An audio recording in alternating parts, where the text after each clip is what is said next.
Alrighty, and we're on literally just like that. So I'm here. Ooh, my mic's spinning around. I'm here with Isi Fitikefu, and it's kind of interesting to catch up with you after one championships, number 168. It was over Denver, Colorado, wasn't it? Yeah, that's correct. And so you took on Tetsuda. What's it? Hiroyuki Testuka. Yeah, the Japanese beast. So they say, and it was interesting because you nearly dropped him in the first. Yeah, it was. I was expecting a war from him. Yeah, Sorry. Yeah, just turn it over. Yeah, there you go. Yeah, I was expecting a war from him, and then when I see him backpedaling, I was sort of puzzled. But then just everything took over after that. Yeah. So you'll have to speak just a little bit louder, just so that because the way the mics work, they'll cut out all the background noise. So before, if people are wondering where we are upstairs at Camden Valley Wrestling or Gracie Smeaton Grange at their beautiful facility. We're sort of chilling out upstairs, and that's where we're catching up. So if you're wondering about all the boxes, it's all the gear for all of the students, right? And there's that's it. all the merchandise. So. I want to sort of pull it back for people and to get, sort of provide people with a bit of a better understanding of who you are as a person. So you're originally, you're like a Tongan background, right? Yeah, so I'm Tongan, but I was born and raised in New Zealand. Both of my parents are Tongan. Both of your parents are Tongan. Both of my parents born and raised in New Zealand. In Auckland? Yeah, South Auckland. I was born and raised in South Auckland. Yep. And so I guess, when you sort of think back on do you remember much about South Auckland? What age did you come over to Australia? So I moved over from New Zealand when I was about 13, 14. But just everything back home was just like everything felt normal for me back there. Like even though it was a rough neighborhood, like it felt normal. Yeah. Like everything was normal. So when you say like a rough neighborhood, like what were some of the things that now when you think back on it, you go, oh shit, that's actually pretty rough, right? Yeah, like the junkies were like the homeless and the junkies were like normal people to us there. Like it just felt like your normal local people. Mm. But it's just a lot of things, just like I don't know, just a lot of dangerous stuff. I went back a couple of years ago and I looked around. I guess I don't even know how I lived here. I was puzzled. I was like I was scared for my own children living here, but for me this was normal back then. But it's funny, isn't it? Because I think when I think back on some of the things that I got exposed to fairly early on, like I remember the first time that I went to Cabramatta by myself as a teenager, and this is before they did the crackdown on all the drugs. And I remember I was walking to training. Used to train at this community place, and when I was walking there, like I went past this, it was like an old red Corolla, and I still remember it, right? And in the red Corolla, there was like two junkies obviously passed out, and one of them, one of them was passed out, and the other one was awake, and she was like, oh, do we need to go to the hospital? Like, can he wake up? Like, she was just like talking. And like I when I was walking past, I was just sort of like, oh fuck, like what do I do? I just kept walking, right? Like you don't stop, right? Like you don't know how to deal with that situation because if you've never been exposed to it before, it's just that's true. It's weird, right? And so I just like, okay, just keep walking and ignore it. But like I still wonder sometimes, how did that end up? Did they ever get to the hospital? Like I'm sure she was probably too fucked up to drive. But yeah, and like there's another memory that just sort of came to my mind was like. My parents had this shop in Blacktown, and we used to have like an arcade machine at the front, so all the neighborhood kids would come play, and like there was this one guy, I think his name was Greg, and Greg would have been like he was an older dude, not in any creepy way, but like when I say an older guy, he was like, let's say Greg was probably like in his 20s, but he was mentally, he was like a young kid. Yeah. Like if I want to get myself cancer, I'd say, well, he was retarded, like he was. Yeah. Just a bit slow, right? But Greg obviously was a 20-something-year-old guy, but, mentally just a teenager, right? Kid, yeah. And, like, he used to smoke and things like that. And I used to hang around with this guy, like, just out front of the shop. and I, you know, like if my parents probably saw, like they're too busy working, but if they probably came outside, they'd be like, "What the fuck are you doing with him? Like, come inside." You know. So and like you're a dad as well, right? Yeah. So when you think about that, like I was sort of digressing from your story a bit here, but I'm a bit curious about like, do you feel like you probably shield your kids from heaps? 100%, I shield them a lot. Like I always tell my kids, I always see those like teenagers that hang out at the malls, like the Westfields and that, and I always remind me, man, if I ever see you hanging around like this, 100% you guys are getting 2 black eyes. Because I don't want to see you hanging around like a hood rat. But it's funny because I didn't hang out with the kids in the mall, but back in New Zealand, I was the kid running around on the streets and that, like running around. But like it was like normal. It was like no one had iPads in that back then. We used to ride our bikes, hang out with the boys and that. But yeah. So then, you know, when it for you, like when did the sports come into your life? So at what age did you start playing? Because you were obviously pretty into footy, right? Yeah, I was playing footy back in New Zealand when I was 11 years old, but no one knows this story. But like when we were kids, we used to have like boxing fight nights in the backyard of one of our good friends' house back in South Auckland. Back in South Auckland, like we used to live on different streets, so we used to always fight. One kid from the other street will come down, and then we'll put one of our kids from our street, we'll put them face to face, and like it was like full on. It was like a full fight with boxing gloves and everything, and like it was like you're like one of the older guys. It's like he was like Ash, and we were like the Pokemons. Yeah. And he goes, "Oh, you go in there and fight this guy." And I was like, "Oh yeah, let's do it." And we'll come out black eyes, red nose, everything, and then we'll go play footy the next day on a Saturday. Yeah. At least it's a good way to hide, like, you know, nobody would be asking why you're bruised and banged up, right? Oh, back then it was normal. You don't know if you got punched up from a fight or got a hiding from your parents. And for you, like, what was the home environment like? So how many siblings do you have? And Like, I got a few siblings, but I grew up with mainly my 5 siblings from my step siblings, but I'm really close to. I don't call them my step siblings. They're like my blood, and my sister. But I grew up with my sister from my mom's side. Like I grew up with her, and then I met my other siblings when I got older, and then we became really close. But I forgot what I was gonna say. so I guess, you know, in terms of the home environment. Oh, right? the home environment, Yeah. yeah. The home environment was good. Like I was raised by a single parent. My mom, well, she was doing that while I was studying. While she was studying, but yeah, home environment was good. Like had my grandparents as well looking after me. Had a lot of cousins, and then just grew up with learning my manhood from a lot of the guys from the area, like all the older boys and that. Much, but everything was good. So when how old were you when these backyard smokers were going on? Oh man, like I was real like. Some of the kids will be like 6. 6? Yeah, some of the kids were 6, and then the oldest will go up to like 15, 16. Yeah, but the little 6-year-olds were the ones to watch, man, because they were going nuts. They've got. It's like when you have little man syndrome. Like when you're the smaller guy, you have to make up with it with other attributes, and then sometimes that's being more aggressive.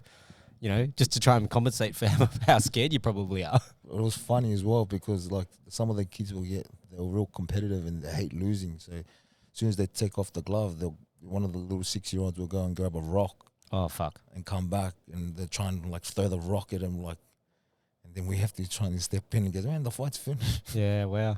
Well, that's how it is back when I grew up. Like if you don't win the fight, you're gonna try and win something else. Yeah, 100%. And it's funny also that you mentioned like it's like between 2 different streets, right? Like the guys on your street you're cool with, and it's like it's just you gotta find somebody to hate, right? Yeah, I don't know, but we found a lot of hate somewhere from somewhere. We dug it in, and then when we fight, it was chaos. Yeah, it was too much. And it's like it's hard when it's I'm just trying to think of the right word here, right? Because it's not like it's it becomes like the culture, right? Yeah. Like because everybody's you know, when you're growing up, it's like you look up to these guys. These guys are doing that. You're trying to prove yourself. You're trying to, yeah. And so you want to emulate that. And then if they tell you, hey, you know, we don't like these guys, you don't even know the reason why they don't like these guys. Yeah. But you just like, okay, well, we don't like them either, right? I was just lucky like that. It sort of steered me in the right way, even though it wasn't a good thing, but it steered me in the right way. Like, and I had good people around me. Like, even though the guys were rough in the streets, but they always guided me away from like street violence, like not street violence, even like gangs and all that, and drugs and all that. So I was lucky for that. Like, they go, oh, don't go hang out with this guy. You know what they're like. And I was like, oh yeah, you're right. Yeah. So I was lucky. Wow. I was lucky I had good people around me.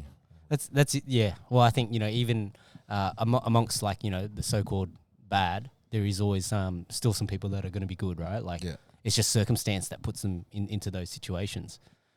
Like, even though it was rough there, like, I feel much safer. Like, even though I live in a more safer neighborhood, like, you don't even say hello to your neighbors. Like, I don't say hello to my neighbors. But like, when I used to live back in New Zealand, like, everyone used to say hello to everyone. Like, it was like a normal thing. Like, and if you went looking for your kid, like, or your son, you know, like, you just ask this person on the corner, goes, oh, have you seen my son? And you go, oh, he's down there. Yeah. So it was like, it was easy to track someone, but like the street, like the neighborhood always looked after you. Yeah. Like, so you do that now. People go, what kind of dad is this? Yeah. You lost your kid. But now you ask them, you go, like, if I'm living here, and they go, have you seen my kid? And they look at you twice and go, what? Crazy? Yeah. Yeah, it's funny. Like, so I've recently just moved as well, and I was in an apartment. And it's like you never hardly even talk to your neighbor. Like, it's just awkward. It is awkward. Right? You see them when you come out and maybe they're using the lift at the same time. Be like, hi, yeah. I'll be that person. I don't like to start. I'm an awkward person. If I don't know you, I just start looking around like this. They're probably like, what does Isi not like me? No, it's not. I'm just shy and nervous. I was like, man, I don't know what to say. I want to say the wrong things. So, what were you like at school? I was quiet. I was a quiet kid. Like, I was super shy growing up, and in high school I was even like 10 times shy. Like, I wouldn't be able to look at you and talk. I'll look at the ground and I'll be like talking like this. Yeah, because I had real bad social skills back then. But it was different. Like, I still remember my first day in high school, and because I started high school here in Australia. I didn't start high school back in New Zealand. Oh, really? Because in New Zealand, it goes intermediate, then high school. Okay. So I finished intermediate, I moved here, and I started high school. In Endeavour, and I remember my first day in high school. My first ever day, I remember it like yesterday. I'm sitting in my first class science, and the teacher asked me to fix these blinds. There was blinds like these, because it was unrolled, and I stood up on the science room. You got these wooden stools, you stand up on them and you start fixing them. And I was fixing. I never said hello to anyone, didn't even say good morning to no one, didn't know anyone. I went to fix this blind, and this African kid came and pulled my pants in front of the whole class. Oh, fuck. My first ever day at school, and I was like, man. And he was like, he pulled my pants, and I looked at him, and I was like, man, what did he pull my pants for? And I was like, and then I ran, then I pulled my pants back up, and I was super embarrassed because I was shy already as it is. And then I sat down, I put my head down on the table because I was so shy. I was like, shocked. I was embarrassed. Yeah. Like, the most embarrassing thing ever. And I could just hear him laughing in the back. He was just laughing. He's like, oh, did you see his undies? And I was just like, I was trying to let it slide. And I was sitting in between two girls. Like, I didn't know the girls either. I was like, because I was sitting at the front. That was the first table I seen. I sat there, and these two girls sat next to me. I was in between them. And I was sitting there, and I was like, I could just hear him laughing. And it was like ringing in my head. And these two girls were like, oh, you're right. And I go, yeah, I'm right. And he just kept laughing. And then I just seen white, poof. I heard the two girls screaming. I took the stools and I put the stools on my hands like gloves, and I walked over and I smashed the stool on his head. Smash. And he goes, man, why'd you pull my pants down? Why'd you have to pull my pants down? He's crawling out of the science room. I'm sorry. Nah, man, why'd you pull my pants down? I wasn't able to think. I just, man, shut up, stop laughing. Yeah. He goes, why'd you pull I don't even know you. And I just started smashing his legs. He was a soccer player too. I started smashing his knees, and he's crawling out and goes, I'm sorry, stop. And the teacher came and stopped. And then I thought I was gonna get kicked out. And then the principal goes, "Man, you can't react like that when stuff like this happens." He goes, "But at the end of the day, he poked the bear. You didn't do anything to provoke you or nothing." And he goes, "We're gonna let it slide." And then ever since that day, that every time I looked at the African kid, I was trying to apologize to him. Like every time he looks at me, it's like he's scared of me. Yeah. And I always tell him, "Man, the past is the past, man. You got what you deserve, and that's it." Wow. Oh, that's actually pretty good of the school, to be honest. You know, because a lot of the times now it's like the moment it's the person that that commits the act of violence, and suddenly you're the bad guy, and like if you just looked at the incident in isolation, yeah, you go, fuck, that's a big escalation, right? But at the same time, it's like it's always the kids that are probably the most shy, that have this. You have like it's hard to verbalize like how you feel, right? Yeah. And so he's there, and he's like making fun of you and laughing, and all this sort of stuff, and it's like once you hit your threshold, it becomes an explosion, right? Like it's just like fuck. Yeah, when that happened, I was just like, man, just stop laughing.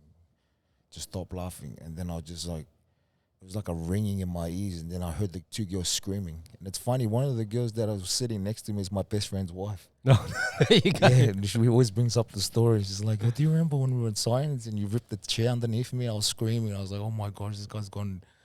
Oh, wait, so you took the chairs that she was sitting on? Yeah, she was sitting. So she's fallen on her ass. Yeah, you just ripped the chair off from under her. I just pulled both of the stools. One of them was a girl, and then the other girl was my best friend's wife, and she's a really close friend of mine as well. Like, and she goes, "Oh man, I'll never forget that day." It's like I was like proper scared. Like even the teacher was shocked. Like she didn't know what to do. She was speechless. She was just standing there watching you hit this kid with a stool. Yeah, it's like, man, well, that's a tough one, right? Like I'm just thinking about it from the teacher's perspective, right? Because as a teacher, it's like, well, like at what point do you intervene? Like she probably should have told the kid to fucking shut up in the first place, right?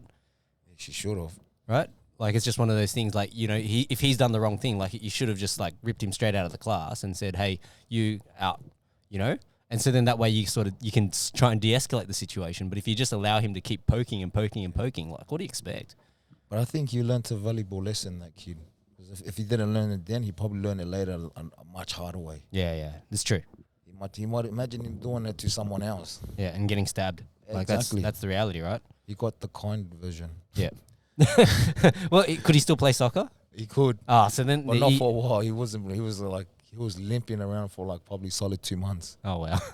Okay. But that's not my fault. That was his fault. So okay, I'm a bit curious about how the whole jump to Australia happened. So I guess to go back just a touch, right? Like, so you started playing footy. Yeah. And was there a reason why you started getting into it? Like, did your mum say do it, or you wanted to do it? Friends were doing it? No, my mum wasn't really a person that was into sports. Like, if she wanted me to do a sport, she wanted me to play tennis. Just because she didn't want me getting injured or anything. I think she didn't want me to get injured because she didn't want to pay for it. Like, going to the doctor. Yeah, going to the doctors and whatnot. But yeah, just not growing up in the neighborhood. There was like a lot of people like playing footy, and it was like a big thing for like Islander kids. Like you see a lot of Islanders coming out, making it in rugby league, rugby union, like John Alomu, a lot of people. And then like you want to do the same. And that's how I got into rugby league. And then I didn't know my dad much, but I knew he was a footy player, and I wanted to play footy as well because I wanted to know more about my own dad as well. But then, and then eventually my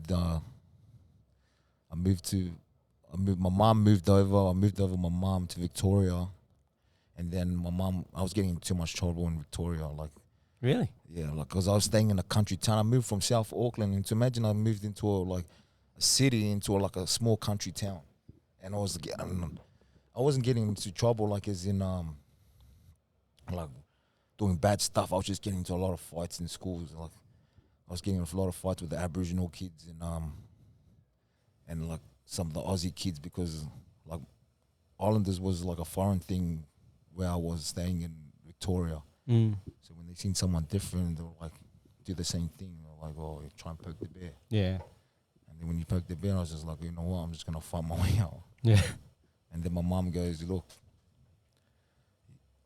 like she never used to get phone calls or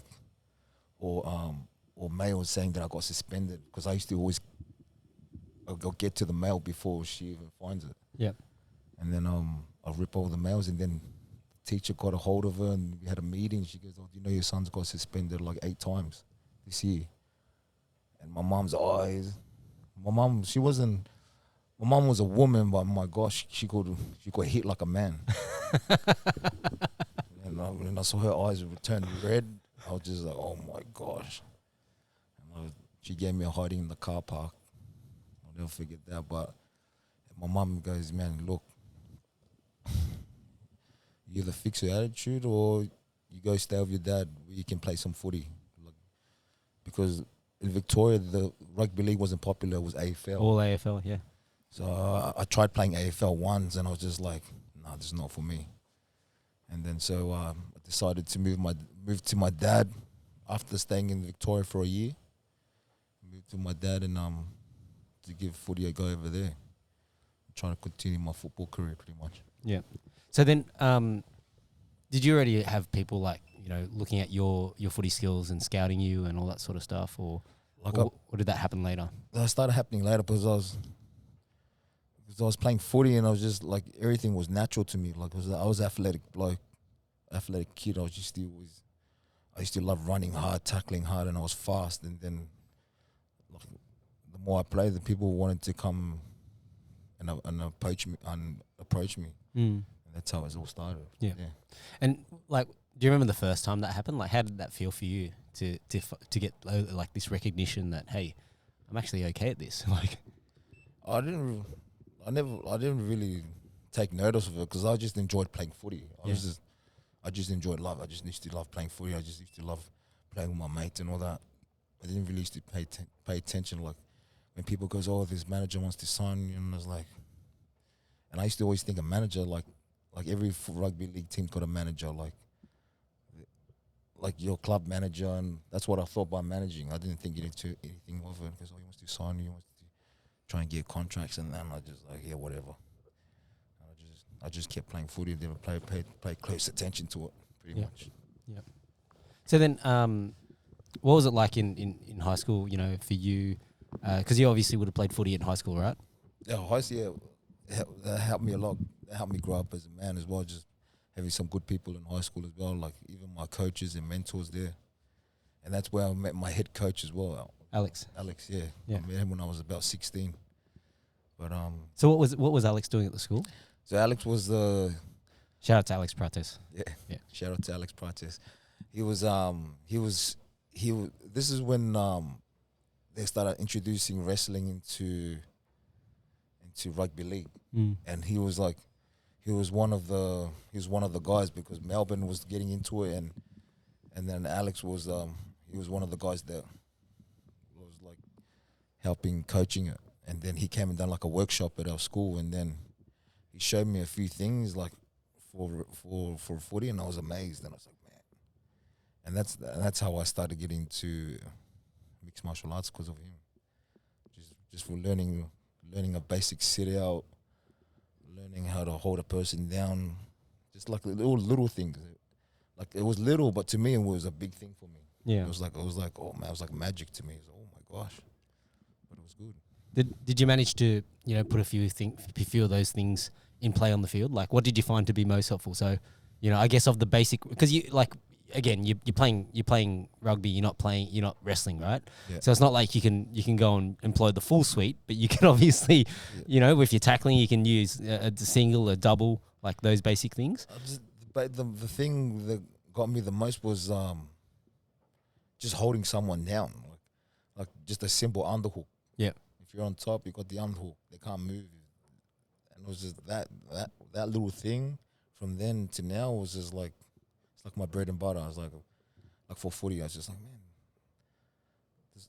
it was just like I said, it was just like magic. It was like, man, this little one underhook can just change a lot of things. Yeah, It's funny, like I remember, all those years ago when the Storm started, implementing some wrestling technique into their game.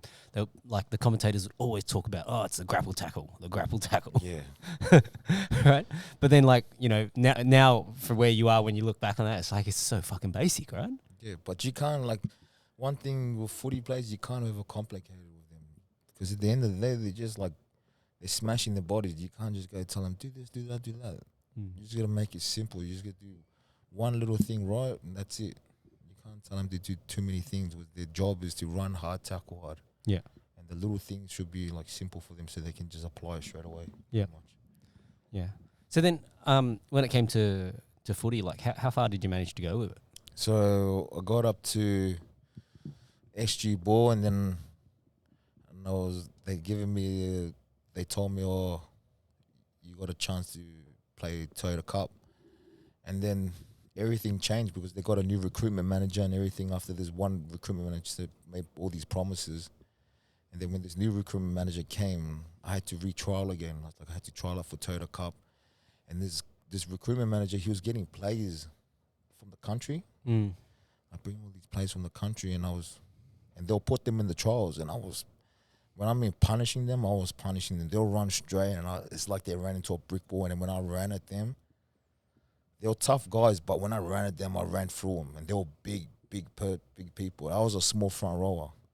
So when I moved from New Zealand to Australia, I used to play centre, and then they kept pushing me up in the middle. Like, they kept putting me in front row, because, man, I don't play front row. But because when they used to watch me play centre, because I used to run hard on the edges, and they go, oh, this guy's a front rower. But it was like, man, I don't play front row. I play centre. But I just ended up liking the position because I used to get a lot of balls. So they give me the balls, and I just like love punching it. Yeah. But yeah, that was it. So then, they had a new manager that was bringing a lot of the country boys. And then I was trialing, and then some of the strength and conditioning trainers that did the work for Cronulla, they'll take me on board. Like, they goes, oh man, you should be in this team. The strength and conditioning trainers from Cronulla were going out of their way to train me, to get me fit for the trials. So I didn't make the second trial or the first trial, but they made me trial again for the following year. And then I tried again. There was the same result. I was just punishing him up, punishing up the middle, making all these breaks. And then I thought, okay, this is my chance to get in the squad at least. And then I get the letter saying, oh, sorry, we don't, maybe try another club or try another time, like another year. And because Toyota Cup only goes to 20, and that was my last year, and I was shattered. I was like, man, I don't know what to do. Like, I should have went to another club, but because I was living in the Shire at the time, I didn't have a driver's license and that, and I was like, I thought I'd just stay at Cronulla. And then when I got the letter saying I didn't make it, I was just like, man, I didn't know what to do. It was just like my dream shattered in front of me pretty much. So I got up to SG Ball and tried out for Toyota Cup 2 times, and that was it. So there's two questions here. The first one is so when you finished school, your goal was to play footy, right? Pretty much, yeah. Yeah. So you had that in your mind as the thing that you wanted to do. The next part of the question then is like, so you get this letter, you don't make it. That was your last year of trying out for Toyota Cup. Where did that sort of leave you? And the reason why I ask this is because a lot of the times when, we have these big goals, or we attach something like, so as an example, footy's been a big part of your life for so many years. It's like all you've invested all this time in. It becomes a part of your identity, right? Yeah. So you get this letter, and then suddenly your dreams are shattered. I guess, what did you go through mentally in terms of like trying to understand, okay, is that it for footy? Like, do I just hang up the boots already? And, okay, who am I now? Like, what do I do now? Like, I'm just a bit curious about how you went through those tough times. To be honest, I was lost. I was lost for a good solid 2 to 3 years. Like, 2.5 years, I was lost. I was just like, I didn't know what to do. I was drinking a lot, going out a lot. Yeah, it was just like a normal 19-year-old, 20-year-old. Like, they're going through that phase. They're just going out, a lot of drinking, a lot of hanging out with your friends in the nightclub and that. And I was just like, I didn't know what to do. Like, there was a lot of pathways that I could have taken, like to try and give it another crack. But in my head, I was just like, it was this or nothing. Yeah, make or break. Yeah, make or break, because that was the year that of Toyota Cup was a big thing, because it was like a pathway for the younger guys to go up to first grade, and I was thinking, okay, if I can get on this path, I'm on my way. Yeah, you make the NRL. Yeah, and then when that happened, I was just like, man, I don't know what to do. And so for 2.5 years, I was like drinking, going out, and I got like so big. I got up to 120 kilos. Wow. 120 kilos, big. Wait, fat or like muscular? Muscular. Bit of mixture. Mixture. Well, were you looking like a keg or what? Man, I was like a bowling ball, like a rock, like a soft bowling ball. So usually with the Polynesians, right? Like you guys are like it's all the taro, the sweet potato, all that sort of stuff. The carbs that get you. Yeah, man, we could eat one Snicker bar and we put on 10 kilos straight away. Built different. I don't know why. I wish it wasn't like that. So two and a half to 3 years, right? Like, yeah. See, and the reason why I think this is important is because like a lot of times people just go, you sort of, people brush past it. But when you think about it, like when you're in the throes of that and you're going through that 2 to 3 years of just being at this low sort of point, and then like you kind of like you're going out partying and sort of like almost like self-medicating, right? Like trying to run away from some of these things. Not necessarily run away, but like it's like you don't know how to deal with it, right? Yeah. No, because even the guys I was hanging out with, like they were in Toyota Cup. They made it and they were still partying as well, but they were still able to train in that. And I was just like, and I was seeing it and I was like, fuck. I guess, man, I'm supposed to be in the same position as them, but I'm not. And I was just like, and like even though I didn't make it, but I was seeing it was like burning me. I wasn't jealous for them, but I was hating on myself, and I was like, man. And I was asking the coaches, man, what did I do? Like the first year I didn't make it, I asked them what can I do to be better. And it was like when you asked them that question, it was like they were telling you like a jigsaw puzzle, it was like they were playing charades with you. And I was like, just tell me what I need to do to be better, and I'll do it. But they goes, oh, this, that. And I was just like, what the hell? And I was just like, yeah, whatever. But I was lost. I was a lost kid, and then and it didn't help because I lived with my best friend as well and my partner at this place we used to live in, Kingsworth. So, like if you didn't go out drinking on that weekend, they will bring the party to you. Really? Yeah, so the party will come because we used to live in this apartment and on top of in Kingsgrove, on top of the shop, like post office. So like when he'll finish, when one of my best mates finished drinking, he'll bring all the boys back and they'll kick on then. And you're trying to behave yourself, trying to stay off the drink and that, and and then they rock up with cases and drink of alcohol, and you're like, oh man, all right, let's jump into it. Yeah. And if you try and sit out, they'd be hanging shit on you too, right? 100%. Like I'll be trying to sit in my room. I bought an Xbox so I could stop going out, but they always put it on me. Go, oh, you think you're better than us? And I go, man, I don't think I'm better. I'm trying to be like. Trying to lose some weight. Yeah. You guys are lucky. You guys are still playing footy. Yeah, you guys are still playing footy. Toyota Cup. I'm turning into like a bloody puffer fish over here. So then, what was the like? You know, I always say like when you have like these low points. Is she alright? Yeah, she's alright. She's been up since 5 a.m. this morning. The joys of kids, man. when you have these low points, there comes a point where you got to push off the bottom, right? Like, what was that for you? For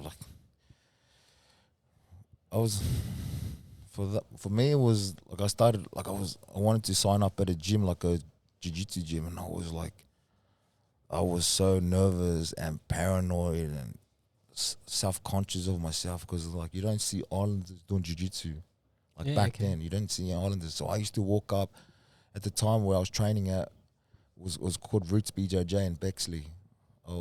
Bexley on the corner of Stony Creek Road and Yep. And I used the stairs at the gym. There was stairs to the gym, so I used to walk up to the gym and I used to get halfway and I see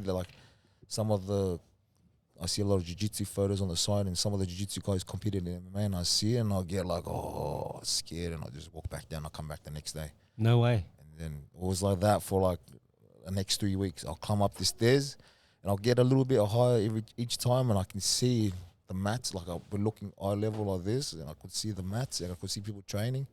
And I'll look around to scout to see if there was any other islanders. And I see no islanders, so I walk back down. And then like the last week was I said, man, because it's now or never. And then I walked all the way up to the stairs and I signed up and started training and I got more confident from then. And then ever since then, I never looked back. Yeah, wow. So, yeah. It's funny that you had to, you walked up the stairs so many times and just looked. Yeah, and because like I said, I was shy, man. I was shy. I was self-conscious. I was just like, you could have called beforehand. I don't know. I called, and I was just like, I called, and then I was like, oh yeah, and then I'll go walk up the stairs, and I'll be dreading, and I'll be sweating bullets, and I'll be like, go back, and I'll come back tomorrow. Then I'll go again, back down, go again, back down. I was just like, man, it's now or never. And then I made the decision, and then I started training, and then the goal was to get into MMA eventually. And the whole time, near my house, I didn't know there was an MMA gym, because I used to catch 2 buses to go to this gym in Bexley. Now it's I never knew, I was living in this apartment in Kingsgrove. I never knew there was an MMA gym for 10 minutes from my house. Lions Den Academy. Shout out to Luke Pizzuti. He's been on the program before, and you fought on his show. Yeah, and I was coached by Luke Pizzuti as well. There you go. I was coached by Luke Pizzuti as well. I didn't know. I was like, man, there's an MMA gym here the whole time. And then met Luke Pizzuti and the Lions Den guys, and they got me kickstarting my fight career. Started with my amateurs, and then I turned pro with Luke Pizzuti. So yeah, I had a good run in the amateurs. Had a lot of fights in the amateurs. A lot of fights in the amateurs in the. Is she in the way? Nah, all good. As long as you don't mind. No, I don't mind. Yeah. And then I had one pro fight with him, and then after that, I took a solid year and a half off because I had 2 kids, and I was like moving jobs to jobs because it was hard to find a permanent job. I was working at Tempe Tires, working at scaffolding, and I was just moving everywhere trying to find a permanent spot, and it was just so hard to find a permanent job. And it's hard because employers don't necessarily understand the sport unless they're martial artists themselves, right? Yeah. So it's like to be able to go and say, I need to take the Friday off or the Thursday off, for the weight cut, and it's like, this week I'm cutting weight. I might be a little bit off at work. And then, you need 2 days off, and then it's like if you get banged up, it's like, I can't come in next week. I got a broken arm or something, you know what I mean? It's just one of those things where a lot of employers are like, what do you mean? What are you doing? But I had a friend that used to work for a work agency, and a job came up because working for the council doing the rubbish run. Yep. So I took that with 2 hands, and because the hours were so big and different. I had to stop training. I had to stop training for a year and a half, and in nearly 2 years, and I was just working like an animal. We're doing 12-hour shifts. I'll start at 4 a.m. in the morning, and I'll finish at 6 p.m. at night. Wow. Or 5:30 p.m. at night. And I was doing that for consistently for a year. And the thing about it, I was working hard, making a lot of money for my kids, but I was miserable. I wasn't training. I was just working like an animal, and then I went back up to 120 kilos again. Wow. And then I made up in my mind that I was never going to go back to MMA. I wasn't going to go back, but then some of the boys, some of my really good friends and close, they're almost like family to me now, like Jacob and Dave, I met them on the amateur scene, and they asked me to come spar with them at PMA. Yep. And I went sparring at PMA, and I was just like, man, I miss it. I miss it all. And then I went back the next weekend and sparred again. And then I was just like, you know what? I want to start training again. Like, I won't work as much hours, so I don't have to do overtime. I'll just do my normal hours and then just train consistently. And then I started training consistently, and I felt like, okay, I'm ready to have my second pro fight. And I was just, and I had this hunger in my stomach like never before. It was just like I was ready to like kill people. I was like, you put me like in my head. I was like, you put me in a cage with someone now. I don't care who it is. I'm coming out of their neck. That's how I was thinking. And then Eternal came to me with a fight, and I was so happy because I've been looking for a fight for ages, and I wasn't really a name, but like it was so hard to match up a person that just had one fight. Like as a pro, they always want someone with more experience. So Eternal gave me a chance, and it was a title fight for the middleweight for the middleweight title, and it was against someone that won. He was fighting consistently. He probably had 5 fights, and he fought Jack Della, and he beat Jack Della. And I was just like, well, yeah, I don't care, just throw me in. And I ended up knocking him out, and I was just like, and that's when I started thinking, okay, maybe I should take this a little bit serious now. And then I started taking it more serious, and then I was like, all right, now the decision is, because I was working a lot of jobs still. I had to stop working rubbish runs because the hours were too much for me. And so I stopped working rubbish runs, started working night shifts at a disability job. And then what else was the night shift? The night shift was 9 a.m. or 9 p.m. to 6 a.m. Wow. So and then Alex got me coaching at the gym, and I was training full time during the day. So I will be coaching at lunchtime in the morning, training from 2 p.m. to 4 p.m. and then coach again at night, and then go back to do night shift at 9 p.m. to 6 a.m. And that was like, I was doing that for a year, like a year and a half, or like a solid year. Wow. And I was getting sick a lot, and I was like, man, why am I getting sick? Run down. Yeah, and I'm going, why am I getting injured? And I was like, no, this is not right. Something's wrong. And then Alex goes, man, you're overworking yourself, man. You're doing too much. He goes, yeah, I'm going to give you a decision to make. You either do something you love, or you do something you don't love. He made it simple like that. And I thought about it, and I was just like, I'd rather get paid less than do something I love and be more flexible so I can see my kids in that than do something I hate where I'm working all these jobs and I can't, and it's hard for me to see my children, and I'm not getting nowhere. So I decided to pick up the gig of training full-time and coaching full-time, and I don't get paid as much as I used to, like back working 2 jobs. Hours, yeah. But I'm a lot happier now. I'm a lot happier physically, mentally, and the good thing is I get to see my kids a lot as well because I coach. Your kids would be happier too, though. Yeah, they are happy because I get to go to their sports as well. Like, exactly. That's a big thing for them because when I was a kid, my mom never used to come watch me play footy. None of my family used to come watch me play footy. Like, I used to take myself to the games myself when I was an 11-year-old kid. So like, I was making sure I was present for my kids for like sports or anything. Like, if it's like a school play or whatever, I want to try and make sure I'm present. So, because I know what it feels like when you don't have no one there. Yeah, pretty much. Yeah, no, that resonates so hard for me. You know, like I've talked about this before, where it's like, you know, when your parents are always working, you know, because that's what they used to do. They're trying to provide, right? Yeah, pretty much. And you know, we're so fortunate that we grew up in a good country, where you know, we can probably do a little bit less, but then have more time. Yes, you have less money, but like the opposite is that you have all the money in the world, but no time to actually spend it. Exactly. Or you have all the time in the world and no money to spend it. No money to spend, right? So can't win. Yeah, you can't win, right? You got to try and find this weird sort of balance, and like, unfortunately, a lot of industry doesn't really support that balance, right?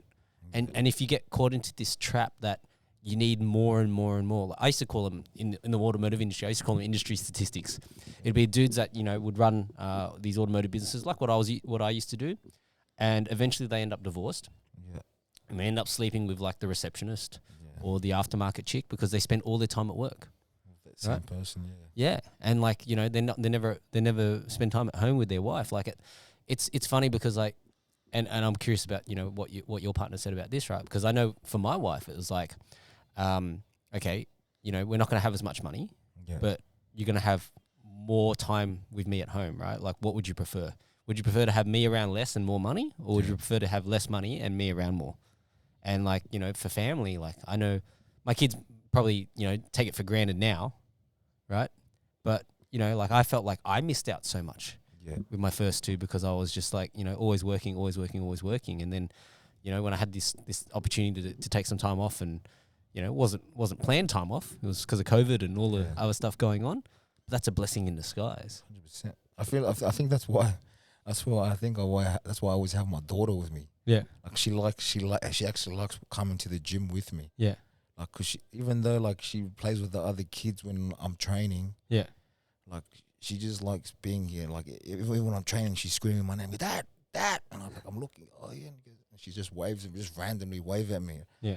And just like thinking about that, like with my two older kids, like exactly the same like you. Like I was working. I was trying to figure myself out because I had them young, and I was trying to balance everything, trying to work, trying to provide, and like I was putting too much pressure on myself, and I didn't get to spend a lot of valuable time when they were babies with them. So I think that's why I'm making up for it now. 100%. She's gonna be the sport one. Oh, she is. I'm not gonna lie. It's actually the same in my household, right? Like, cause like the third one was my mini me, right? Like she used to follow me to the gym, come with me to kickboxing, all that sort of stuff, and like she's around it, right? 100%. And so, you know, like my wife always gives me shit about it, and she's like, oh, you know, she's your favorite, and I was like, no, it's not that she's my favorite. It's just like your relationship with each of your kids is different, right? Yeah. And like it doesn't mean you love them any more, any less, but you got different relationships with different kids because maybe their interests are different. You know, like my son, when I spend time with him, he wants me to go and play with him and like build Lego or blocks and that sort of stuff. My eldest, you know, she wants me to just lie down on the bed with her and talk. Right? Like it's all different. It's all different. Right?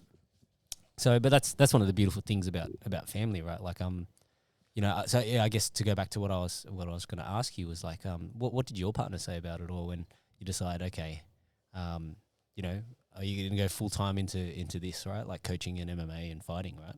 She was so supportive. Like she was on board with everything, because one thing about me is it's a good thing and a bad thing. What I do is like when I set my mind to something, you only need a bullet to stop me. Like when I put my mind into a goal or dream, I'm more invested into doing it. And she was on board with it. She was like she believed in me, and she believed in my potential, and I was like, she believed in me more than I believed in myself. And she was on board. She was all for it. Like, and she saw how I was. She saw how miserable I was and how angry I was. Like anybody would say something to me, like I would just be like, wow. Or I'll be driving the truck and like someone will beep at me, and I'll get out of the truck and I'll be like screaming at them. What are you gonna do? And then I was just like, man. I looked in like when I think back now, it doesn't even sound like the same person. It doesn't even sound like me. Because when confrontation comes at me, I just don't. I'm a relaxed guy. I'm just like, I'll start apologizing, even though if it's not my fault. Yeah, I'm sorry, it's my fault. I'm sorry. I feel like for you, it's like, I'm sorry, I'm gonna have to kill you. You know, he's about to lose it. Well, that's me. Like if there was a fight like in the street and I see it, and I'd be like, someone try to start a fight with me, I'd be like, sorry, man, sorry. This was all my fault. Yeah, this is all my fault. We'll just leave it at that. That's how I am. Yeah, just a relaxed, calm guy. Don't let anything faze me too much. So then, okay, so to sort of, you know, talk a little bit about your fighting career, right? Like you're 9-1? 9-1. 9-1 pro. You know, you fought a bit of a who's who on the Australian scene as well. You know, obviously you got wins over like guys like Cameron Ralston, who just he fought on Contender Series just last week or the week before. So you've already mixed it with like some of the best middleweights in the region, right? And come out on top. Like there's only really one blemish on your record, and it was against what's his name? Ulubek. Yeah, I can't even pronounce his name properly. Yeah. You know, and I watched that fight as well, and like it was kind of like, you know, really, like, you know, all he got was a couple of takedowns in that third round, and that's how maybe that's what swayed them. Like there was no damage really from the takedowns, right? But it was just one of those ones. It was, but like I don't make excuses. I took that one on the chin. I felt like I needed to lose that fight as well to get you into another gear, right? Get me to another get me to another gear, but I think I needed to lose that because you can't always win them all. But I think that one was a pivotal moment for me, just because you go on a tear and then you think you can walk through fire, and then you think you just go knocking people out, but then the higher level, the more you fight, the more you got to mix it up a bit. And I always said this when I lost, like I had to take 2 steps back to take 10 steps forward, pretty much. But Ulubek was a short notice replacement because I was supposed to fight the guy choked out before this guy, but I don't know what happened to him. He got injured or something. Family matters came up, and then Ulubek stepped in 3 weeks' notice. They told me that we got to change our opponent, and I was just, I don't care, just put me in front of someone. Yeah. So and I'm a little bit curious about this because obviously, you know, you fought on, you know, you've been in the game for quite a long while, right? And you would have seen, like, you know, the early days of some of these promotions. Like, how do you feel like the scenes sort of progressed? You know, I don't know if you still watch the local scene or the regional scene. I still watch it because we still got some amateurs and we still got some amateur guys that are competing in those scenes as well. But yeah, now it's like it's a lot different compared to when I started. It was just it's like watching the UFC. These guys compete in like Eternal and the way they're promoting them. Yep. Like with us, it was just like the St. Mary's Band Club and whatnot. No, not begging out St. Mary's Band Club. They've had a lot of good shows there, and they've had a lot of good fighters come out of there, like Tai Tuivasa and some other fighters. But it's like black and white if you look at it. Yeah, the production's crazy, isn't it? Nowadays? Yeah, it's like it's full on. Like when I went to watch, according to my brother, in a fight, I think it was Urban Fight Night, and they was on full interviews at the back, and I was just like, man, this was like the UFC, the way they're interviewing the fighters and that. The way it's set up. Yeah. So yeah, they're doing good. It's good for Australia. It's good for Australia and New Zealand. The way they're promoting fighters to get more eyes looking at it as well. Yeah. And I feel like the level of MMA of now it's booming. It's like it's lifting to another level, pretty much. When you sort of think back, in terms of your growth and evolution as a fighter and a martial artist, right? Like, can you think back on any particular, I guess, you know, turning points? And the reason why I say that is, like, you know, the Ulubek fight is an example, right? Where you sort of go, okay, yeah, I need to, you know, I can't win every fight, but I need to make some like small adjustments, kind of a thing. Were there other fights in your career where there was those sort of moments? Yeah, there was I think my third amateur fight. Like that's when I knew I was meant for fighting. I was fighting a very close friend of mine. Like back then, we weren't training together. It was David Francis. We're fighting middleweight. That's the first time I made middleweight. I was cutting weight in the sauna. Oh, you were still coming down from when you were big. Yeah. So I fought at light heavyweight, and then I started making my way down slowly. Then 90 kilos I started fighting in, making 90 kilos easy, and then Luke Bazzuti, my coach at the time, before I started training with Alex, was he told me, I think it's time to go to 84. So I went to 84 and I was like, okay.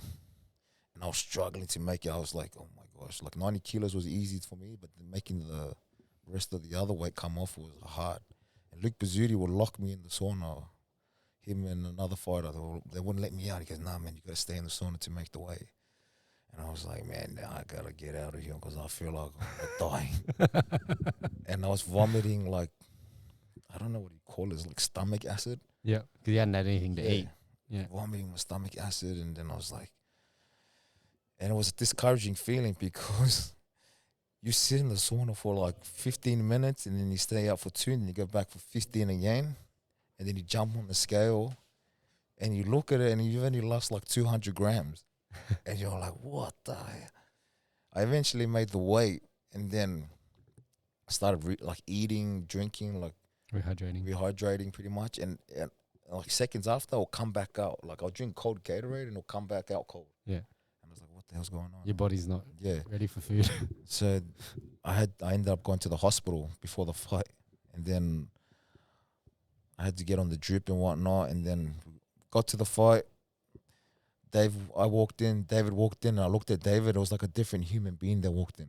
It looked like a bodybuilder walked in the cage. And I was like, man, this is not the same person that weighed in yesterday.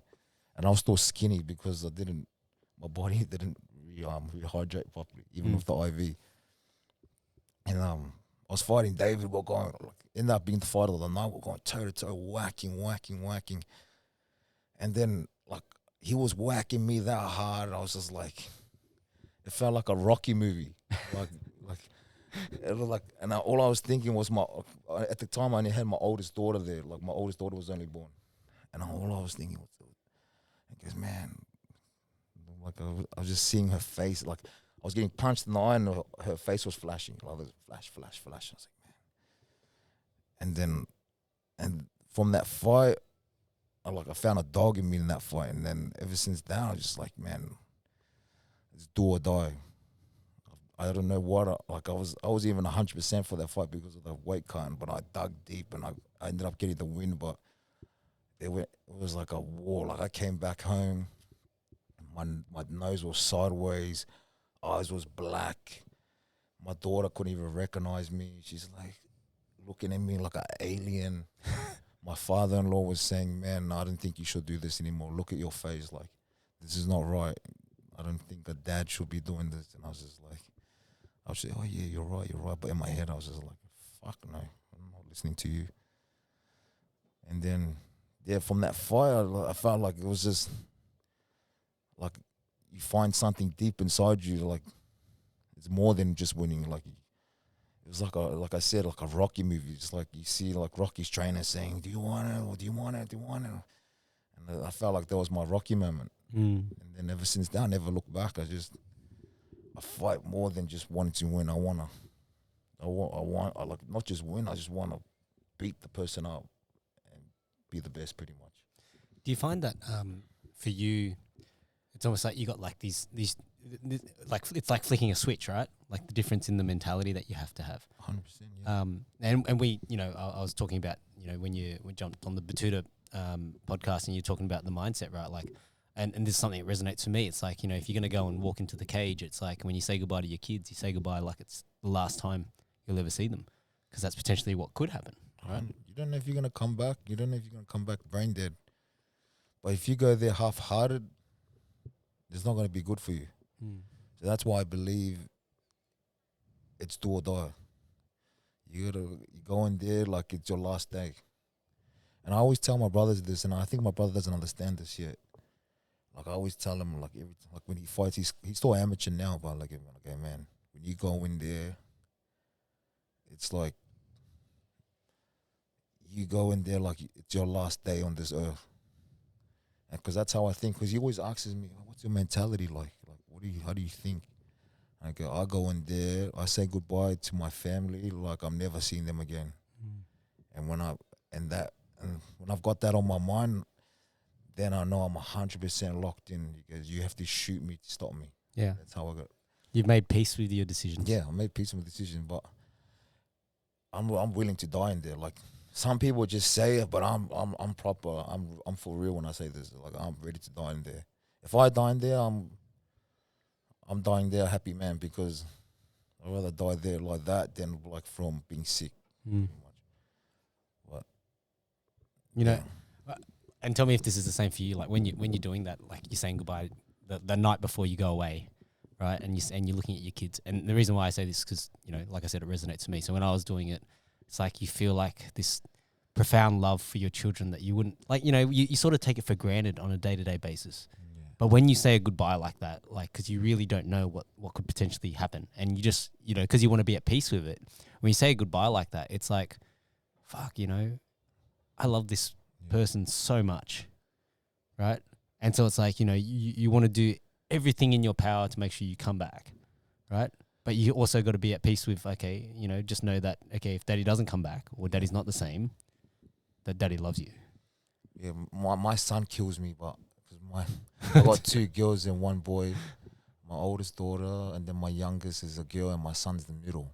Like my daughter, she's cold-hearted like me. Like nothing can break her. Like you say something to her, like I'm the same. She say something to me, I'll be like, "What the hell did you say? I don't understand what you mean." And my son, he's a soft. He looks tough on the outside, but he's soft-hearted. Like when I leave to go to fights, he starts to like, "I don't want you to go, Dad." And I was like, "Why?" And he goes, "I want you to stay home here with me." And when I see something like that, it's like it breaks me, but at the same time, I go, "Man, I got to come back. I'm coming back." You know, like it breaks, like it tears me up, but I'm like at the same time, my job is to provide for them. Mm. I'm gonna provide for you, and I'm coming back in one piece. And I'm not dying there. I'm coming back alive. I don't say that to them, but like with my kids, I don't talk. I don't talk emotionally to them, but I'm physical with them. Like they can tell a lot from my eye look. It's like an Islander thing. You look in their eyes, and they know if you're doing something bad or something good. Just from looking at them, like a certain look you give your kids. And when I look at my son and my kids with this look, they know that I'm locked in. They know like it's. They know that he's in another universe that we cannot stop him. Yeah. You go let dad go do his thing. Yeah. They know they're used to this look now, because my kids are old enough now to understand what I do and what part of my job is. So they're used to it now. They're used to the look. Yeah. Well, out of curiosity, you know, when it comes to like the evolution of your skill set, right? Like obviously, you know, you're training here with Alex and the guys. You know, you got great training partners in Jacob and Rob and those guys. But like, when you think about, you know, your martial arts journey, so to speak, right? Like, were there things that you, I guess for you when you learn things, right? Like, do you have specific focuses that you're looking for? How do you approach, you know, fighting? Like when you've got an opponent, or it doesn't matter who the opponent is. Do you do a lot of study? Like how do you sort of approach it all? Like you obviously do all your film study and that, but you don't want to get caught up in studying too much about him. You got to worry about what you do good. And that's my coaches. They do it so well. Like they're good at their job. I give them a lot of credit. Like we don't change too much. And if like we're fighting someone that's good, we don't change too much. We concentrate on the good stuff we do. And we work hard on that. Like we drill it over and over and over again. Like fighting this Testuka guy, like he was coming off a 5-fight win streak. We didn't really change much. We just made sure that if he comes swinging, we're coming in sharp. If he's coming in wild, we're coming in sharp. And just distance managing. It was just simple. You can't overcomplicate it, because if you overcomplicate it, you're gonna think, oh, should I do a spinning back fist? Or should I do a spinning back kick? Oh, what about? No, you gotta concentrate on the good stuff you do and make sure you do it 1,000,000 times in training. So when it comes to the fight, you do it without even thinking. Yeah, pretty much. It's funny when I was I can't remember which fight it was because I was watching a stack of your fights, and in one of them it was in one of the one championship fights, and obviously the game plan was more to focus on the striking as opposed to the wrestling. And there's this one point in the fight where all I can hear is Alex in the background going, "What are you doing, Izzy? You're making it easy for him." Yeah, he was right, but because the plan was to knock him out, but because we didn't want to wrestle with him because apparently he was like real high level Greco. But when I held him, when I grabbed him, I was just like, man, the 60-kilo guys I train with are stronger than him. I was like, and then I told Alex after, and he goes, Alex, man, he goes, this guy was piss weak. He goes, Brad Fulmer that we train with, 10 times stronger than him, but he's 65 kilos. He goes, you serious? And he goes, yeah. But he always says it to us, Alex. He goes, man, you guys can beat all these high level guys. You just gotta believe it. You got the tools to do it all, but you gotta believe it. He tells me every time. He tells Jacob every time. He tells Rob every time. And then even Jacob, he goes, man, Jacob always tells me, he's my coach and good friend, and training partner. He tells me, he goes, man, he goes, these guys, they look strong, but when they start feeling your strength, man, they're gonna feel like they're like you're playing with your kids. Yeah. And he was right. Because when even though Testuka took me down, I was just like, man, is this all this guy's got?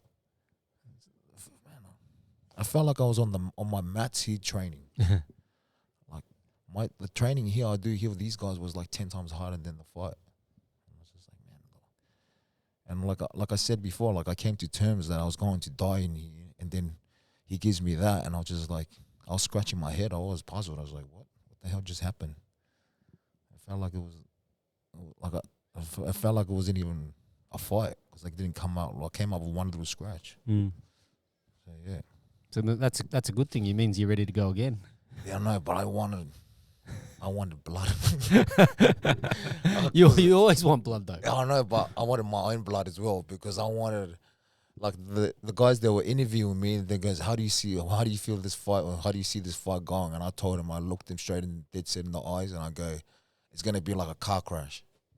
He goes, have you seen 2 car crashes crash? And he goes, yeah. He goes, that's what I want. I want a car crash. Because I wanted that brutality, but I wanted to entertain. I wanted that. I don't know. I just wanted my coach. One of my coaches, my coach's mentor and coach, Murray Sperry, he always tells me, he goes, when in doubt, trust in brutality. Yeah. So I was just like, anytime I'm in doubt, I just go, I just want brutality. I want blood. I want war. That's all I want.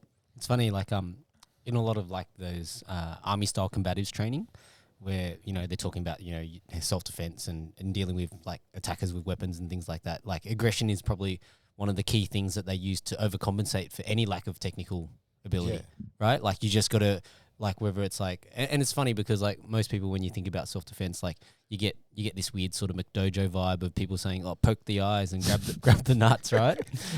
But like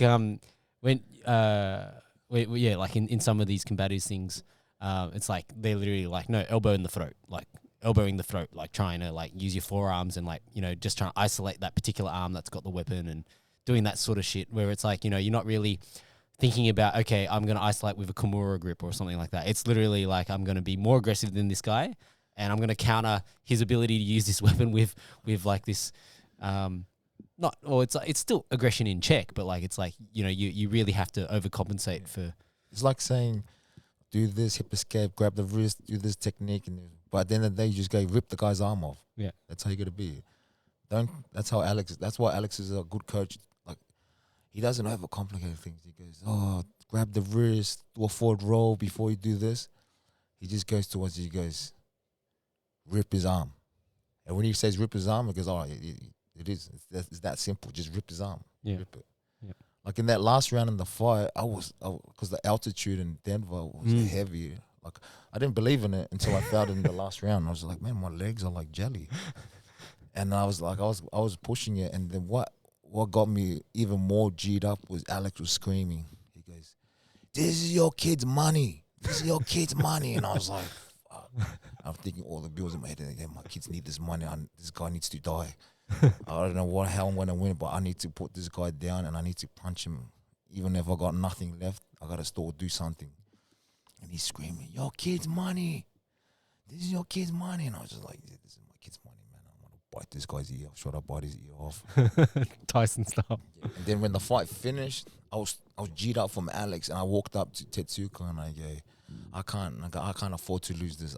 I need to win this. I can't afford to lose this. And he's looking at me like I was crazy. He's like, what? And he's looking at me like this, and he's like, I can't lose this fight. I can't afford to lose this fight. And he's just like, he's still looking at me at shock, and he's like, the fight's already finished. Yeah. No, mate, I want to win. And I kept talking to him at the back. I kept saying the same thing, and then Alex told me, he goes, man, be quiet. Because the guy's upset, he just lost, and it's pretty disrespectful that you keep chatting to him. And I thought about it, I goes, yeah, you're right. What were you saying to him at the back? Man, I can't afford to lose this fight, man. But you'd already got your hand raised. Yeah. And you're still saying the same thing. Yeah, because we're getting checked up by the doctors. He was at the back with ice and everything. Like, he was like, and I was asking him questions again, man. I know I can't lose this fight. I can't afford to lose this fight. And Alex goes, look, mate. I looked at him, he goes, just leave the guy alone. Stop talking to him, man. He's upset that he's lost the fight.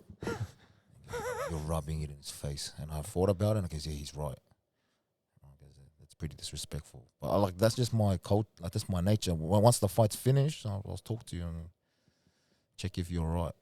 But when you do that to someone, you're sort of like rubbing salt on the wound. It still looks like you're spitting in your face. But I'm not doing it like that. I just want to make sure they're all right and whatnot. But that, because Alex G'd me up so much after that fight, I was just like, man. Still in the zone. Yeah. So after that, I stopped talking. I went back to normal. I just, but shut my mouth again. Out of curiosity, because the show in Denver looked amazing, like from a production standpoint. So I'm obviously very curious about the interactions that you've had with one and what it's like, managing that relationship for you guys, and then also like when it comes to fighting on their shows, like the production value, all that sort of stuff. Like, how have you sort of what do you enjoy about like all the media and the behind the scenes stuff, if anything? No, it's full on. It was just full on. The crowd was. I didn't expect the crowd. To be like that in Denver, but shout out to Alex, he's here. Yeah, I didn't expect the crowd to be there. Like, there was like people sitting up all the way at the top of like the nosebleeders, and I was tripping out. And it had a lot of good fighters there as well. Yep. Like Liam. I don't know his last name, but they call him the Hitman. Which it was. I'm a big fan of him. It was pretty cool to see him and Haggerty and Super Lek. Yep. I was just happy to be fighting on a big card with a lot of good names. Yeah. But it was full on. It was just like, but like, I'm sort of used to seeing it now because I've gone away on fight camps with Rob and Jacob, and the way they treat fights is like anybody like, doesn't matter how big the fight is they make it look like you're fighting at St. Mary's Bank Club. They didn't let it phase them, because the second you let it phase you, you start making it bigger than what it is. And that's what Alex taught me. He goes, you can't make a fight bigger than what it is. It's a fight. At the end of the day, it's a punch-up. Doesn't matter how bright the lights are. Doesn't matter how many people they're in the crowd. At the end of the day, it's a fist fight. So don't make it bigger than what it is. And then going away with fights with the boys, like I said, they just look at it and it's just like fight week. They do all their normal stuff, the media obligations, whatnot. And at the end of the day, it's a fist fight. Yeah. Going away with the boys, you almost got like a last minute call up as well to fight in the UFC, right? Yeah. So I went over as a replacement anyway in the middleweight. So whoever in the middleweight was gonna pull out, I was ready to step in. And I got there 2 days before fight day on weigh-in. 2 days before weigh-in. Like, I knew that no one was pulling out, and then Ian Kutalaba, his cornerman, his coach, got COVID. This was during COVID days, and he wasn't allowed. Kutilaba wasn't allowed to come out of his room because he was exposed to his coach, and they were still he tested negative like 3 times for the COVID testing, but they were still unsure to let him out of the room, and so they called my manager and coach up. My manager Titus Day and the management company Rival Management, shout out to them, and they go, look, because it's not 100%, but Ian Kutilaba might not be coming to the fight. Are you willing to step up to light heavyweight to fight? And I go, man. He goes, what do you think I'm here for? He goes, even if it's heavyweight, I'll fight. And he goes, it's against Magmed Ankalaev. Mm. I go, man, I don't care. I'm ready. Like, I already came to Abu Dhabi, Fight Island. Like I said before, I came in locked in, ready to die, even though I didn't know who I was fighting. Mm. And like, all right, weighed in.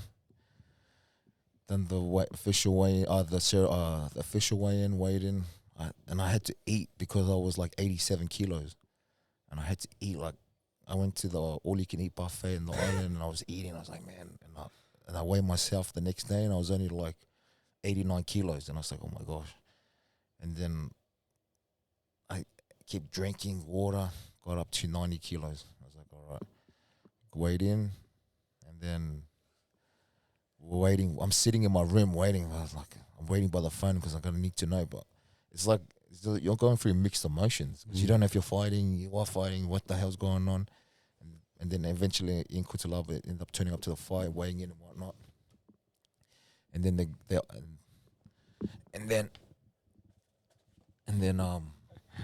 from then, even though I didn't fight, they've been watching me, and they were like, oh yeah, we're happy to offer you a contract. Mm.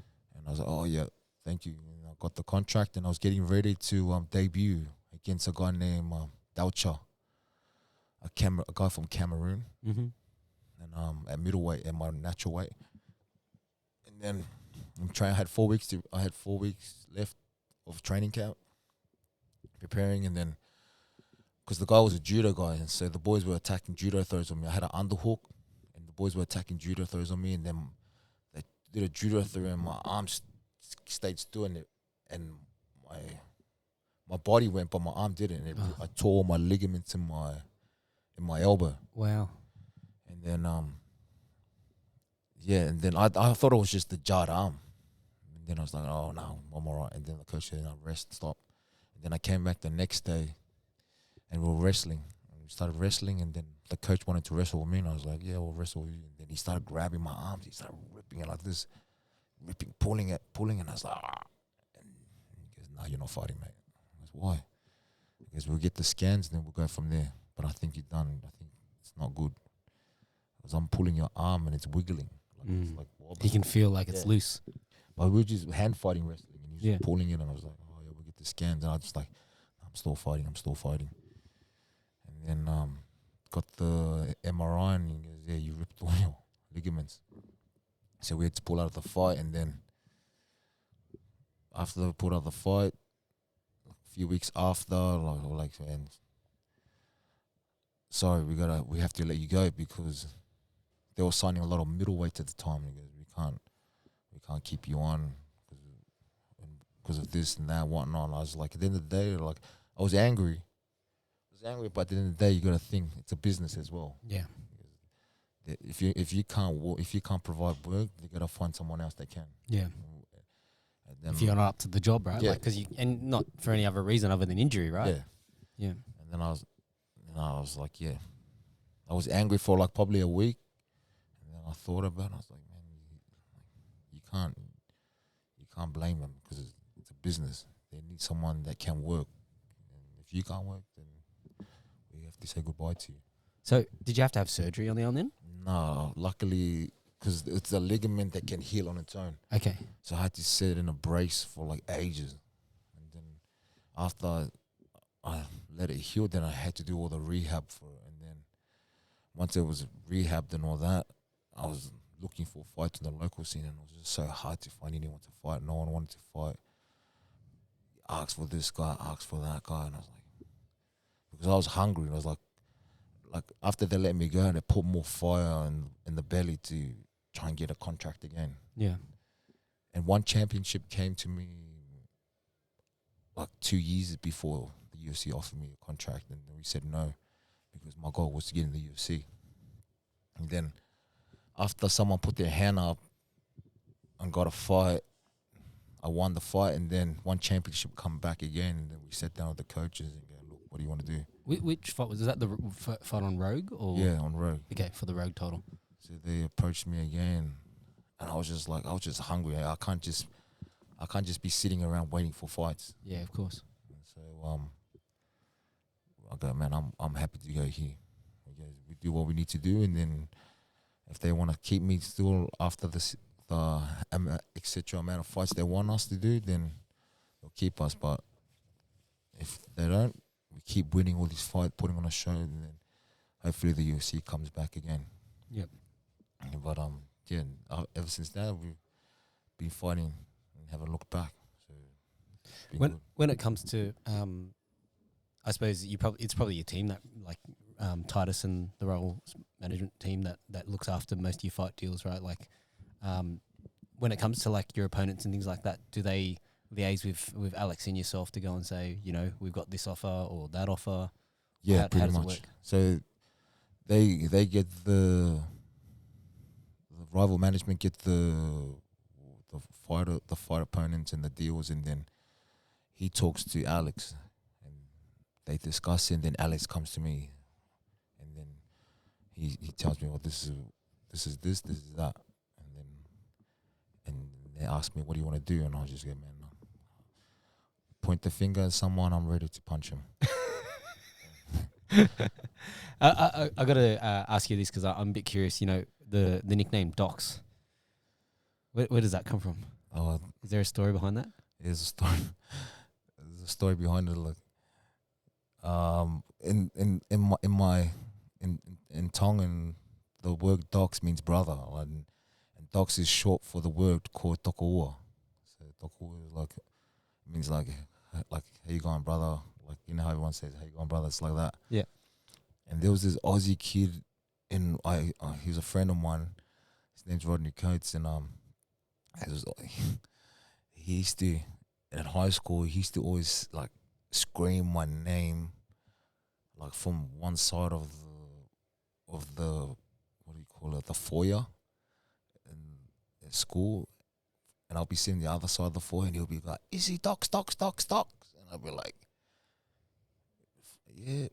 He'd be screaming everything, Isi Doxz, Doxz, Doxz, Doxz, and I was like, oh my gosh. And then from then it got stuck with me.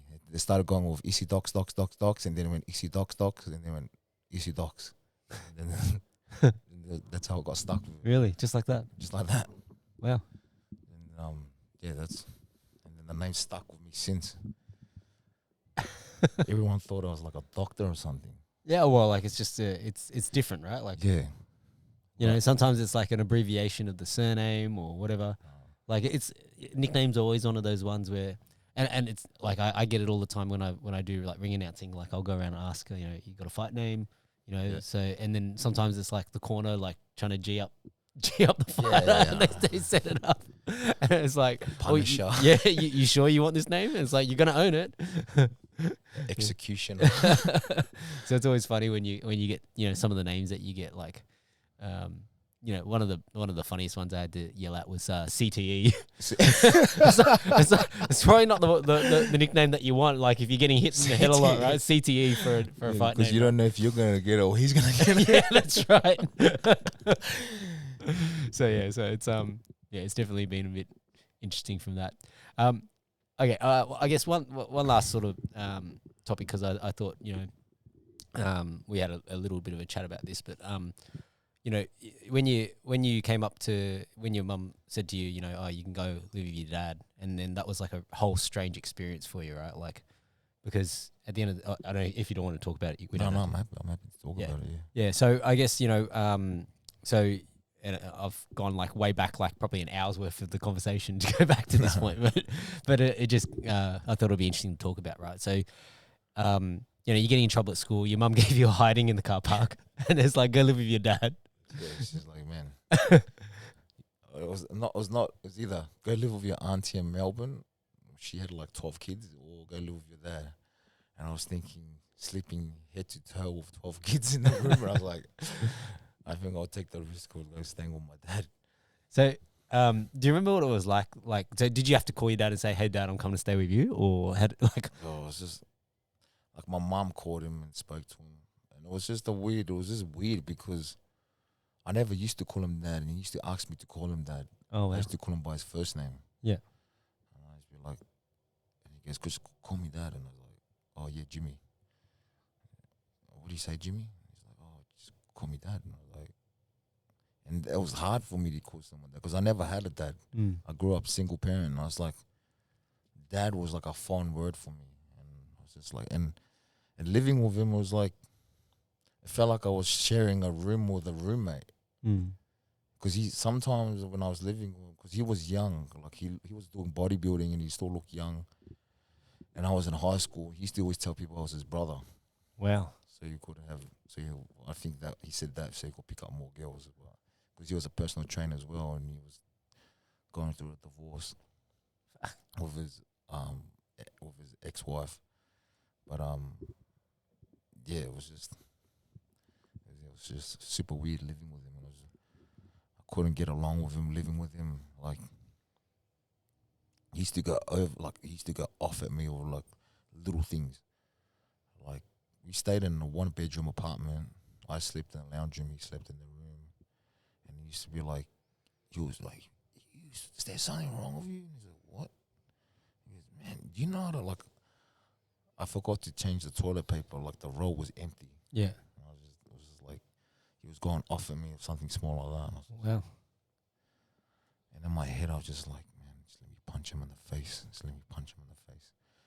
My only act and the only way I knew how to act was through violence. And I was just like, I just want to punch him in the face. I didn't have the courage because I was only a kid. I was only like a 15-year-old kid. And then, just a lot of things.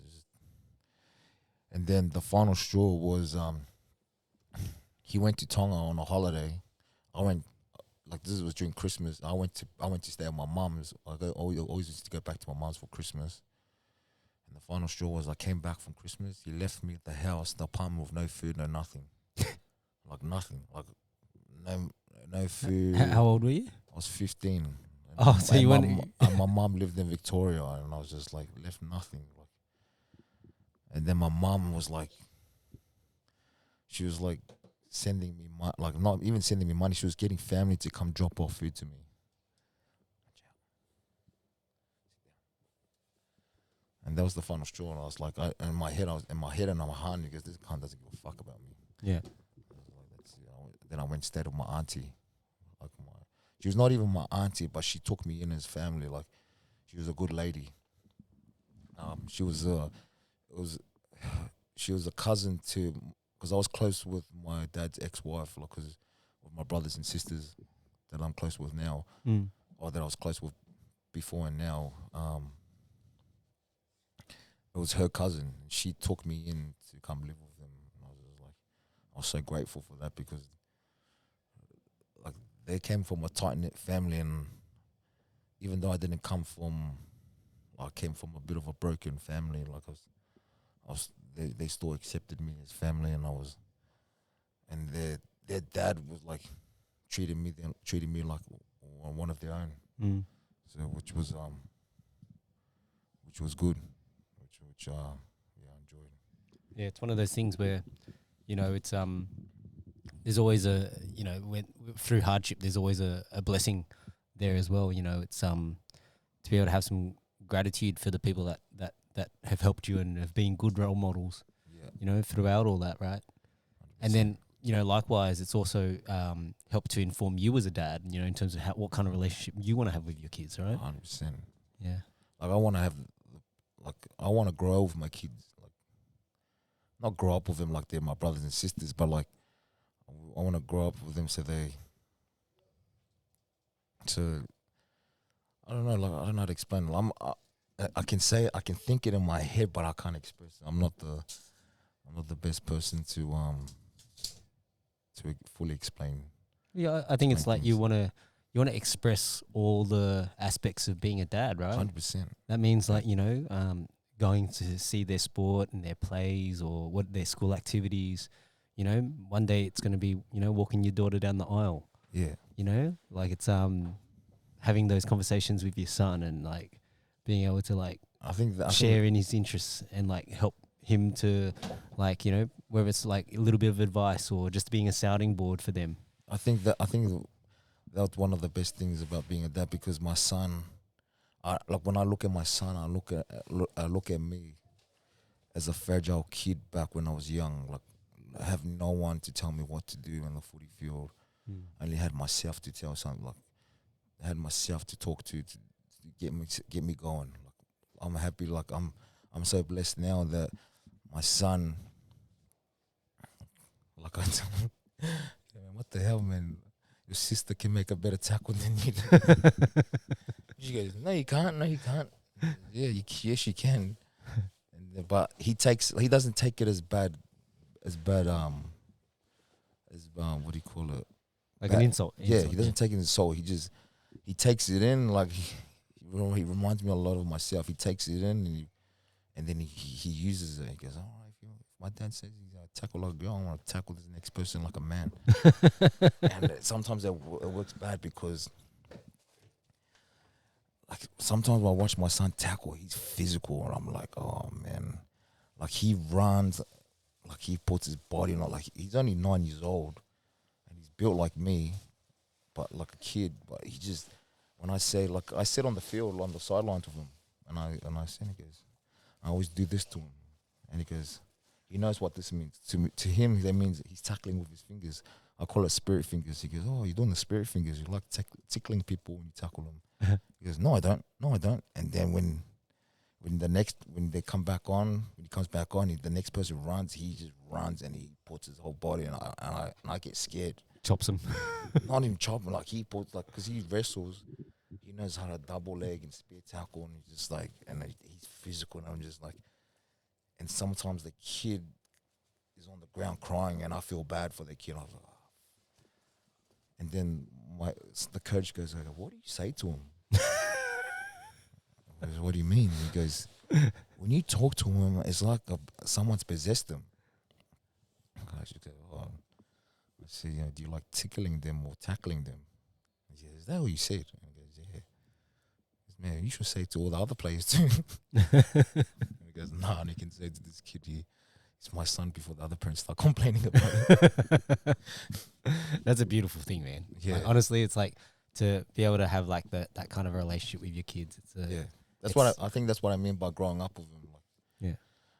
Like I'm still at an age where I'm young, where I can tell them, not tell them, like, but like explain to them, because if I was an old man and telling them, they're gonna look at me and go, man, you're an old man. What are you gonna do?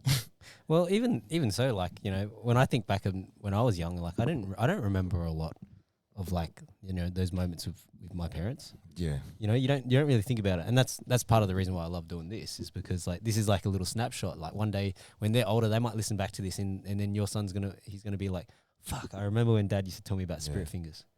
You know. But the other thing that makes me like, it gets me going was they have show and tell. Like they have show and tell at school, and like they have gala days where you go to watch your kids play sport against other schools. And I go watch them play sport against other schools, and the teachers come and talk to me, and they're like, oh, I wish you good luck for your fight. And I was like, oh yeah. And I was like, how do these guys know I fight? And I asked them, and I was like, oh, how do you know I compete? And he goes, oh, Doxy always comes talk about it a lot in show and tell. He always talks about how proud he is of you and that. And I was just like, far out. And that sort of got me going, because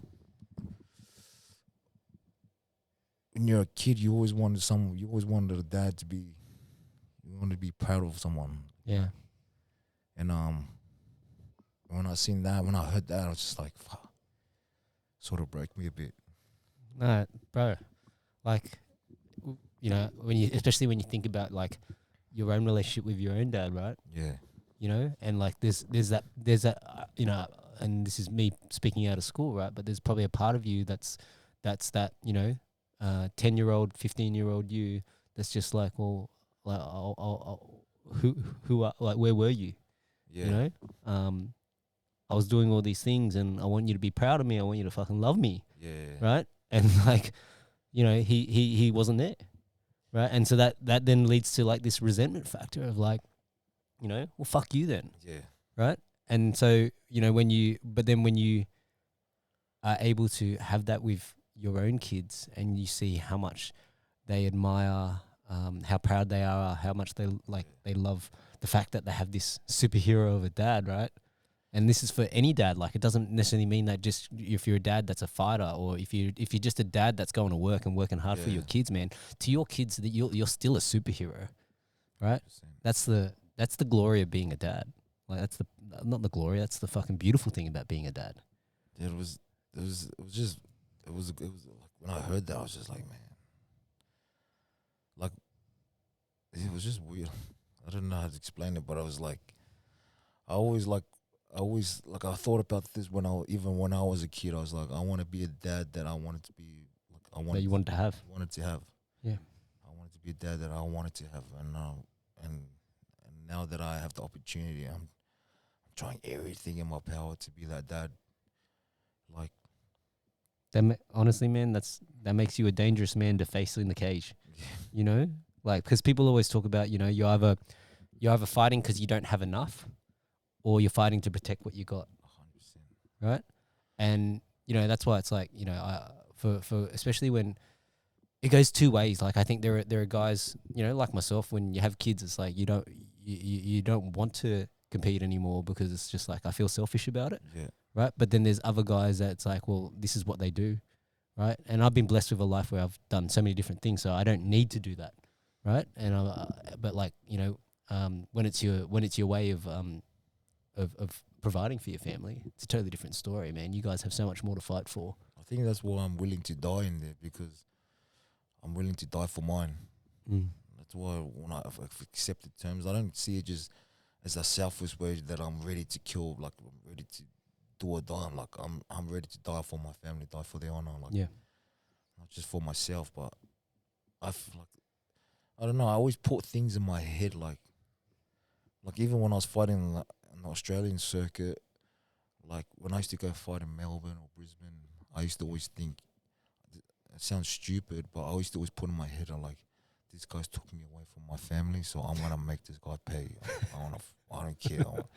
But even though they didn't do it, but that's how I think. Yeah. That's how I put it in my head. And this guy took me away from my family. Yeah. I'm gonna make him pay for everything. Yeah. Took time away from my family. Took this away, and I'm just like, and I explain it to some people, and they look at me like I'm a crazy person. But you have to be like this in the fight game. Yeah. Because if you go in there with a little bit of doubt, you're gonna come out hurt. Yeah. You gotta go in there like you feel like Superman. No one can stop you. So Yeah, it's a powerful way to frame things. 100%. Bro, Izzy, you know, have you got sponsors or anything like that you need to shout out, people to thank? 100%. Let's go through the list.